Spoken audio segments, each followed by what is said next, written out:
ఇదిగో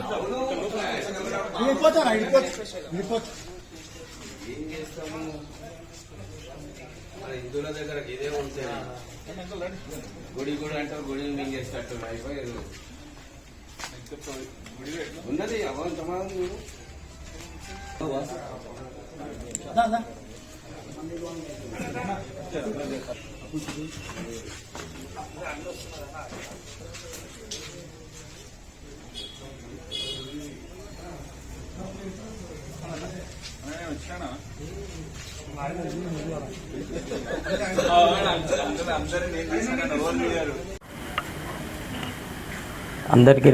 అందరికీ నమస్కారములు. బన్సలాల్పేట వాసులకు అందరికీ తెలియజేయడం ఏమనగా, మేము ఇక్కడ ఈ భక్తాంజనేయ గుడిలో సమావేశమైనాము.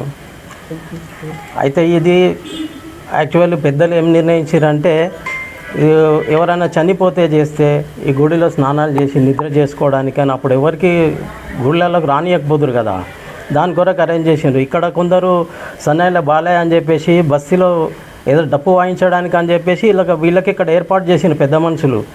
దాన్ని ఏం చేసిన వీళ్ళు కబ్జా చేసుకొని ఉన్నారు. ఇప్పటిదాకా కేర్ టేకర్ అనుకున్నాం, కానీ వాళ్ళు ఏం చేసినారంటే ఇది కన్స్ట్రక్షన్ కూడా ఏం చేయలే. ఎందుకు చేయలే అంటే ఇది బస్తీకి సంబంధించింది. ఇప్పుడు మొత్తం అంతా వాళ్ళు ఇదైపోయిన తర్వాత దాన్ని అమ్ముకొని పోదామని చూస్తున్నారు. అయితే మేము దాని కొరకే మాట్లాడడానికే ఈ సమావేశం ఏర్పాటు చేసినాము. చేసిన తర్వాత దాని గురించి మాట్లాడదామంటే ఎవరు ముందుకు రావడం లేదు. ఇంతవరకే చాలా అనుకుంటున్నారు. మళ్ళీ బస్సివాసులు ఆ స్థలం గురించి కూడా అందరు వెంట ఉండి నడిచి పోరాడితే మంచిగా ఉంటుందని మా ఉద్దేశం.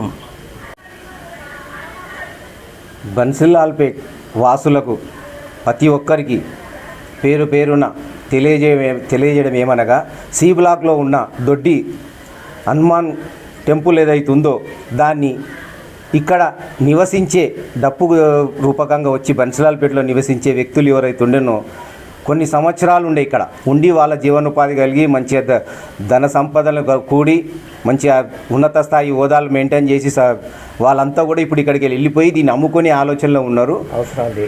అవసరాలు తీరిపోయి అమ్ముకునే ఆలోచనలు ఉన్నారు. కాబట్టి మీ అందరితో ఒక రిక్వెస్ట్ ఏంటంటే దీన్ని కాపాడుకుందాం మనం అందరం.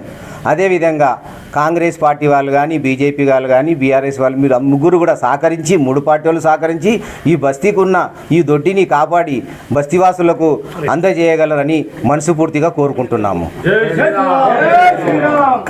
శ్రీరామ్, జై శ్రీరామ్. కాపాడుకుందాం ఆంజనేయ స్వామి ఆలయాన్ని, కబ్జాకు గురవుతున్న ఆంజనేయ స్వామి ఆలయాన్ని, కబ్జాకు గురవుతున్న ఆలయాన్ని, ఆంజనేయ స్వామి ఆలయాన్ని. నా పేరు సురేష్ కుమార్, నేను స్థానికుణ్ణి. ఇక్కడ ఈ భక్తాంజనేయ స్వామి యొక్క ఆలయ ప్రాంగణంలో కొంతమంది అక్రమదారులు అనుకోకుండా ఈ ఆక్రమించుకొని మనము ఏవైతే మీ ఆలయము ఇంత మట్టుకే ఉన్నది, ఇది లేదు అని చెప్పడము దురదృష్టకరము. ఎందుకంటే మేము పుట్టి పెరిగిన ఈ స్థలంలో మాకు అంతా కూడా బాగా గుర్తున్నది.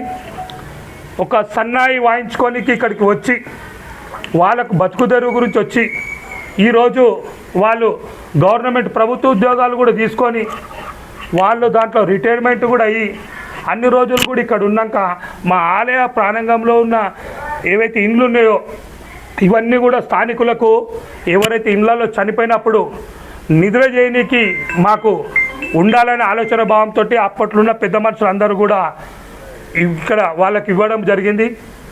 వాళ్ళు సన్నాయి ఏదైతే వాయించుకోనికి వచ్చి అప్పుడు ఉన్నారో ఆ తర్వాత వాళ్ళు ఇంటి పేరుగా వేరే సున్నాల బాలయ్య అనేసి వాళ్ళు పెట్టుకొని, సన్నాల బాలయ్య అని పెట్టుకొని, ఆ తర్వాత వాళ్ళ 2 కొడుకులు వాళ్ళు కూడా ఇవి ఇక్కడ ఉండి ఇప్పుడు వాళ్ళు ఏదైతే రిటైర్మెంట్ అయిపోయినాక వాళ్ళు అయితే ఉన్నత స్థాయిలో ఉన్నారో ఏవైతే బయట వాళ్ళకున్న జాగాలకు కానీ, వాళ్ళ ఇండ్లకు కానీ, వాళ్ళ వ్యాపారాలకు కానీ ఇది సరిపోదని ఆలోచన భావంతో ఇది అమ్మే ప్రయత్నం చేస్తున్నారు. ఇది ఆలయ ప్రాంగణంలో ఈ బతుకుదెరువు గురించి వచ్చి ఉన్నవాళ్ళు ఆలయాన్ని అమ్ముకుంటా అంటే ఎవరు కూడా ఊరుకునే ప్రసక్తే లేదు. ఈ విషయంలో భారతీయ జనతా పార్టీ ముందు వరుసలో ఉండి ఖచ్చితంగా ఈ విషయం రాష్ట్ర ప్రభుత్వాన్ని కూడా కదిలించి వాళ్ళ సహాయం తీసుకొని ఖచ్చితంగా ఈ ఆలయాన్ని కాపాడాలని స్థానికంగా ఇప్పటిదాకా మనకు చెప్తున్నారు ప్రకాష్ గారు కానీ కొండల్ గారు కానీ మిగతా చిట్టి వాళ్ళు కానీ సురేష్ వాళ్ళు కానీ ప్రతి ఒక్కరు కూడా విజయ్ వాళ్ళు ప్రతి ఒక్కరు ఇక్కడ ఉన్న వాళ్ళందరూ కూడా యూత్ రాజు వాళ్ళందరూ కూడా ఖచ్చితంగా ఇది ఆలయము అని ఆలయానికి ఉన్న బావిని చేతోడు బావిని కూడా వాళ్ళు మూయడము ఎంత మటుకు సమంజసమో ఇది తెలుసుకోవాలి. ఈ ఆలయానికి ఎవరన్నా కానీ ఈ కబ్జాకు సహకరిస్తుంటే వాళ్ళ మీద చట్టపరమైన చర్యలు, మరి మా దృష్టిలో వాళ్ళు హిందూ వ్యతిరేకులుగా మిగిలిపోతారనేసి అలాంటి ఆలోచన మీకు వచ్చినా కానీ మానుకోవాలని ఈ ఆంజనేయ స్వామి ఆలయాన్ని పూర్తిగా కాపాడుకొని ఈ యొక్క స్థలాన్ని మేము 90 గజాలు ఇస్తాము 100 గజాలు ఇస్తామని మీరు ఎవరు చెప్పడానికి వీల్లేదు. ఆలయానికి ఎవరు రిజిస్ట్రేషన్ చేసుకున్న అంటుర్రో మీరు ఖచ్చితంగా కూడా అవి పూర్తిగా విరుద్ధంగా చేసుకుర్రు గవర్నమెంట్కు. ఆ విషయంలో మీరందరూ కూడా ఈ ట్రెస్ పాస్ కింద మీరు జైళ్ళలోకి పోతారు, ఫోర్జరీ కింద. అది కూడా మీరు గుర్తు చేసుకోవాలని కోరుకుంటూ ఈ అవకాశం మేము ముందుగానే ఎందుకు చెప్తున్నామంటే స్థానికంగా ఎవరైనా ఉన్నా కానీ ఆలయ అభివృద్ధి గురించి పాటుపడండి తప్ప ఆలయ వ్యతిరేక భావాలతో పోకండి. వాళ్ళు హిందూ వ్యతిరేకులుగా మిగిలిపోతారు. కాబట్టి ఈ విషయంలో ఇంకో వేరే మతస్థులని మనం ఉచ్చరించడానికి వీల్లేదు.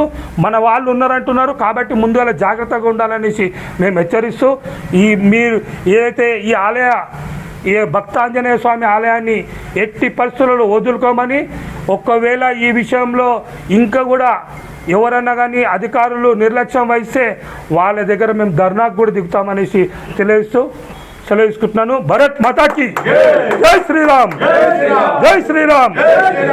మండలి సభ్యుడిని, అదే మాదిరిగా మానవ హక్కుల కోసం కానీ మిగతా విషయంలో మేము పోరాటం చేస్తూ ఉంటాం. అయితే నాకు కూడా తెలిసిన విషయం ఏంటంటే చిన్నప్పటి నుండి ఇది ఒక గుడిగానే ఉన్నది. అయితే తాత్కాలికంగా ఇక్కడ నివాసానికి వచ్చినటువంటి ఒక ఫ్యామిలీ చాలా రోజులు ఇక్కడనే ఉండి మరి ఇక్కడనే అన్ని రకాల వాళ్ళు కార్యక్రమాలు చేసుకోవడం జరిగింది. అయితే స్థానిక బస్తీవాసులందరూ కూడా పోనీలే ఇక్కడ ఒక ఫ్యామిలీ ఉంటే ఇక్కడ గుళ్ళో పూజలు చేయడం కానీ అక్కడ రాత్రిపూట గేట్కు తాళాలు వేయడం కానీ అంటే ఒక సంరక్షణగా ఉంటారని చెప్పేసి స్థానిక బన్స్లాల్పేట వాసులందరూ కూడా వాళ్లకు ఒక అవకాశాన్ని ఇచ్చారు. పోనీలే ఇక్కడ ఉంటారు కదా అని చెప్పేది. అయితే స్థానికంగా వాళ్ళు గుడిలో జరుగుతున్నటువంటి సేవలను కానీ పూజలను కానీ వాటిని కనుమరుగు చేస్తూ వాళ్ళు ఇక్కడ పూర్తి స్థాయిలో అధికారాన్ని చెలాయిస్తూ మాదే అనే స్థాయిలో ఉన్నారు. అయినా కానీ స్థానికులు ఏమనలేదు. అయితే చివరకు మొన్న మాకు తెలిసింది ఏంటంటే ఇక్కడ ఈ స్థలం మొత్తం పూర్తిగా ఒక 300 చదరపు గజాల విస్తీర్ణంలో ఉంటుంది గుడి స్థలం, ఆంజనేయ స్వామి గుడి స్థలం. ఈ ఆంజనేయ స్వామి గుడి స్థలాన్ని మరి పూర్తిగా తమ ఆధీనంలోకి తీసుకొని దీన్ని అమ్మివేయాలని చెప్పేసి తప్పుడు కాయిదాలను సృష్టించుకొని మరి ఒక వ్యాపారితో మరి అగ్రిమెంట్ కూడా చేసుకున్నారని మాకు స్థానికుల ద్వారా అందినటువంటి సమాచారం. ఎందుకంటే ఈరోజు ల్యాండ్ విలువ అనేది చాలా పెరిగిపోయింది. ఇది ఒక దేవాలయానికి సంబంధించిన స్థలం. ఇది బన్స్లాల్పేట్ డివిజన్లో సికింద్రాబాద్లో ఉంది. మరి ఇలాంటి స్థలంలో వీళ్ళు ఇక్కడ ఆజమాయిషీ చేస్తూ మరి ఇక్కడ భగవంతుని సంరక్షణలో మరి వాళ్ళు ఎంతో పైకొచ్చిండ్రు. మరి పైకొచ్చినప్పటికీ ఈ ఆలయాన్ని అభివృద్ధి చేయవలసింది పోయి ఈ ఆలయానికి మరింత పేరు దేవలసింది పోయి మరి ఒక స్వార్థ భావంతో మరి అమ్మివేయాలని కుట్ర చేస్తున్నారు. అది చాలా మంచి పని కాదు, చాలా చెడు పని. వాళ్ళకి ఎలాంటి మంచి జరగదు. గుళ్ళను కానీ గుడి స్థలాలను కానీ గుడి ఆస్తులను కానీ దిగమింగాలనుకుంటే మరి వాళ్ళ వంశం కానీ వాళ్ళ కుటుంబాలు కానీ మరి ఏమవుతాయో మరి ఆ భగవంతుడే చూసుకుంటారు. భగవంతునికి ఆ కాపాడుకునే శక్తి లేదని కాదు. భగవంతుడు అనుకుంటే వాళ్ళు ఎక్కడ పోతారో ఏమవుతారో అది వాళ్ళకే అర్థమవుతుంది ముందు. కానీ స్థానికంగా ఉన్నటువంటి ఒక సమాజంలో భాగమైనటువంటి మేమందరము మరి ఒక హిందువులుగా మరి హిందూ దేవాలయాలను సంరక్షించుకోవాలనే ఒక తలంపుతో మరి ఇది జ్ఞానాంజనేయ స్వామి దేవాలయం సుమారు 100 సంవత్సరాల చరిత్ర కలిగినటువంటి దేవాలయం. ఎన్నో రోజులు ఇక్కడ ఎంతో ఘనంగా పూజలు ఇక్కడ జరిగాయి. గత కొన్ని సంవత్సరాల నుంచే వీళ్ళు మరి దీన్ని పూర్తిగా అజేసే ప్రయత్నం చేశారు. ఇక్కడ గుడి ఉన్నదనే తలంపు కూడా రావద్దనే మాదిరిగా వీళ్ళు ఇక్కడ ప్రవర్తిస్తున్నారు. మరి ఇప్పుడు ఏదైతే జరుగుతుందో దాన్ని మరి మేము పూర్తిగా వ్యతిరేకిస్తున్నాము, ఖండిస్తున్నాము. మీరేవైతే తప్పుడు పత్రాలు కానీ ఫోర్జరీ పత్రాలు కానీ సృష్టించారో అవన్నీ కూడా దొంగ పత్రాలే. మీకు ఈ గుడిపైన ఎలాంటి హక్కు లేదు. ఇక్కడ మీకు సేవ చేసుకోవడానికి అవకాశం ఇచ్చారే కానీ దీన్ని అమ్మడానికి కానీ లేదా ఇంకోటి గిరివి పెట్టడానికి కానీ మీకు అవకాశం ప్రజలు ఇవ్వలేదు. బన్స్లాల్పేట్ స్థానికులందరూ కూడా దీన్ని వ్యతిరేకిస్తున్నారు. మరి స్థానికంగా బన్స్లాల్పేట్లో ఉన్నటువంటి ఏకైక పెద్ద దేవాలయం ఈ జ్ఞాన ఆంజనేయ స్వామి దేవాలయం. మరి బన్స్లాల్పేట్లో ఉన్నటువంటి ప్రజలందరూ కూడా భక్తాంజనేయ స్వామి దేవాలయం.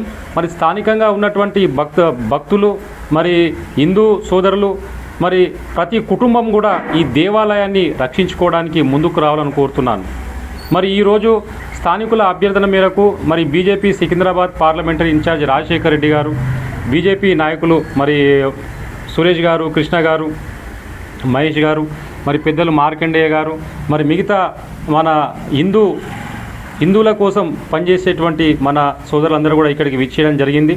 మరి ప్రతి ఒక్కరు కూడా ఈ దేవాలయాన్ని రక్షించడానికి మీ వంతు మరి బీజేపీ పార్టీ తరఫున ఈ దేవాలయ రక్షణకు పూర్తి స్థాయిలో సహకరించాలని కోరుకుంటూ మరి ఇక్కడ ఒక కమిటీని కూడా ఏర్పాటు చేయవలసిందిగా నేను కోరుతున్నాను. ఈ దేవాలయ పరిరక్షణ కొరకు ఒక కమిటీని ఇమ్మీడియట్గా ఫామ్ చేసి ఆ కమిటీ ద్వారా ఈ దేవాలయాన్ని తిరిగి స్థానికులకు అందే వరకు మన పోరాటము ఆగిపోవద్దని తెలియజేస్తున్నాను.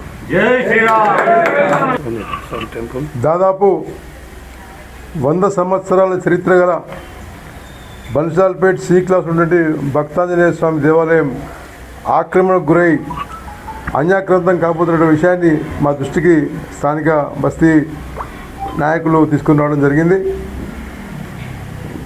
ఎంతోమందికి ఆశ్రయం ఇచ్చినటువంటి దేవాలయం చనిపోయిన కుటుంబ సభ్యులు చనిపోతే నిద్రకు రావడానికి సౌకర్యాలు కల్పించినటువంటి దేవాలయం ఇవాళ పరుల చేతిలో దాన్ని ఆక్రమణదారుల చేతుల్లోకి చిక్కిపోయి ఇవాళ అన్యాక్రాంతం కాబోతూ ఉన్నది.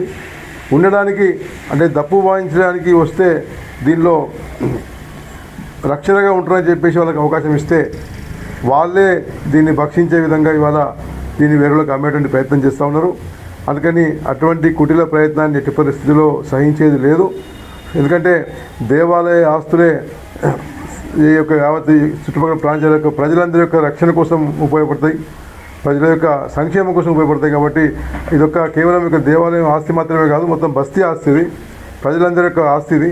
అందుకని అటువంటి దేవాలయం యొక్క ఆస్తులను కానీ లేకపోతే దేవాలయాన్ని కానీ ఎవరు కబ్జా చేసినా ఉపేక్షించేది లేదు. తప్పకుండా రాష్ట్ర ప్రభుత్వం యొక్క దృష్టి కూడా తీసుకెళ్లి దేవాదాయ శాఖ మంత్రి కూడా కలిసి ఈ విషయంలో కమిషనర్ను కలిసి అవసరమైతే ఏ స్థాయికైనా కూడా దీన్ని తీసుకెళ్లే ప్రయత్నం చేస్తాం. మన కేంద్ర మంత్రి కిషన్ రెడ్డి గారిని కూడా ఈ విషయంలో జోక్యం చేసుకోమని చెప్తాం. తప్పకుండా దీన్ని పరుల చేతికి పోనీయకుండా ఆక్రమణ కానియకుండా మొత్తం స్థలాన్ని ఈ యొక్క దేవాలయానికి చెందే విధంగా మేము కూడా భారతీయ జనతా పార్టీ తరఫున తప్పకుండా కృషి చేస్తాం. దీనిలో రాజకీయాలకు అతీతంగా మిగతా పార్టీలను మేము సంప్రదిస్తాం. ఇటు బీఆర్ఎస్ వాళ్ళనైనా కాంగ్రెస్ పార్టీ నాయకులైనా కూడా సంప్రదించి అందరం కలిసి బస్తీవాసులందరూ కూడా సమైక్యం చేసి కలిసికట్టుగా ఒక ఉద్యమాన్ని చేసి ఈ యొక్క దేవాలయం యొక్క ఆస్తిని కాపాడుకొని భవ్యమైనటువంటి ఆంజనేయ స్వామి దేవాలయాన్ని కూడా మనము మంచి నిర్మించుకుందాం. ఒక కొత్త చక్కని వసతులతో మనం ఈ యొక్క ఈ ప్రాంతాన్ని కాపాడుకుందాం అని చెప్పేసి ఈ సందర్భంగా తెలియజేస్తూ ఒకటే బస్తీవాసులందరికీ కూడా విజ్ఞప్తి ఏంటంటే అందరు కలిసికట్టుగా, అంటే కొందరికి తెలియకపోవచ్చు, కొందరికి తెలియవచ్చు. తెలిసిన వాళ్ళేమో దీన్ని ఆక్రమణ వ్యతిరేకిస్తారు, తెలియని వాళ్ళు మాకెందుకులే అనుకుంటారు. అట్లా మాకెందుకులే అని దూరం ఉంటే కూడా దూరాక్రమణ దాంతో చేతులు కలిపినట్టు అవుతాయి. కాబట్టి అందరూ కూడా బస్తీవాసులు కలిసికట్టుగా ఒక ఉద్యమంలో ఉండాలని చెప్పేసి ఈ యొక్క దేవాలయాన్ని కాపాడాలని చెప్పేసి ఈ సందర్భంగా మీతో మనవి చేస్తున్నాను. భారత్ మాతా కీ జై.